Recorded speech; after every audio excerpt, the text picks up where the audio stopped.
அதிகாரம் 15. அப்பொழுது தேவனுடைய ஆவி ஓதேதின் குமாரனாகிய அசரியாவின் மேல் இறங்கினதினால் அவன் வெளியே ஆசாவுக்கு எதிர்கொண்டு போய் அவனை நோக்கி, ஆசாவே, யூதா பென்யமீன் கோத்திரங்களின் சகல மனுஷரே, கேளுங்கள். நீங்கள் கர்த்தரோடு இருந்தால் அவர் உங்களோடு இருப்பார்.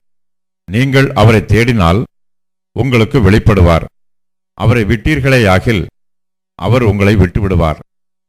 இஸ்ரவேலிலே அநேக நாளாய் மெய்யான தேவனும் இல்லை, உபதேசிக்கிற ஆசாரியனும் இல்லை, வேதமும் இல்லை.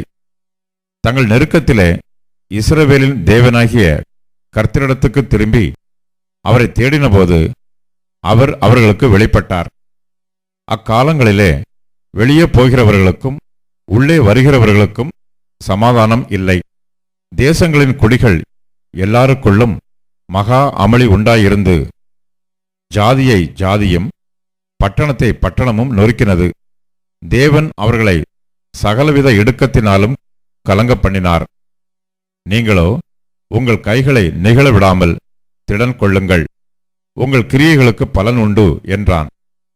ஆசா இந்த வார்த்தைகளையும் தீர்க்கதரிசியாகிய ஓதேதின் தீர்க்க தரிசனத்தையும் கேட்டபோது அவன் திடன் கொண்டு அருவருப்புகளை யூதா பென்யமீன் தேசம் அனைத்திலும் எப்ராயீமின் மலைத்தேசத்தில் தான் பிடித்த பட்டணங்களிலும் இருந்து அகற்றி கர்த்தருடைய மண்டபத்தின் முன் இருக்கிற கர்த்தருடைய பலிபீடத்தை புதுப்பித்து அவன் யூதா பென்யமீன் ஜனங்களையும் அவர்களோட கூட எப்ராயீமிலும் மனாசேயிலும் சிமியோனிலும் இருந்து வந்து அவர்களோட சஞ்சரித்தவர்களையும் கூட்டினான். அவனுடைய தேவனாகிய கர்த்தர் அவனோடு இருக்கிறதைக் கண்டு இஸ்ரவேலிலிருந்து திரளான ஜனங்கள் அவன் பட்சத்தில் சேர்ந்தார்கள். ஆசா அரசாண்ட 15ஆம் வருஷம் 3ஆம் மாதத்திலே அவர்கள் எருசலேமிலே கூடி தாங்கள் கொள்ளையிட்டு ஓட்டிக்கொண்டு வந்தவைகளில் அந்நாளிலே 700 மாடுகளையும் 7000 ஆடுகளையும் கர்த்தருக்கு பலியிட்டு தங்கள் பிதாக்களின் தேவனாகிய கர்த்தரை தங்கள் முழு இருதயத்தோடும் தங்கள் முழு ஆத்மாவோடும் தேடுவோம் என்றும், சிறியோர் பெரியோர் ஸ்திரீ புருஷர் எல்லாரிலும் இஸ்ரவேலின் தேவனாகிய கர்த்தரை தேடாதவன் எவனோ அவன் கொலை செய்யப்பட வேண்டும் என்றும் ஒரு உடன்படிக்கை செய்து மகா சத்தத்தோடும் கம்பீரத்தோடும் பூரிகைகளோடும் எக்காலங்களோடும் கர்த்தருக்கு முன்பாக ஆணையிட்டார்கள்.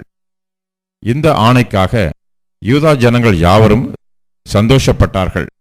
தங்கள் முழு இருதயத்தோடும் ஆணையிட்டு தங்கள் முழு மனதோடும் அவரை தேடினார்கள்.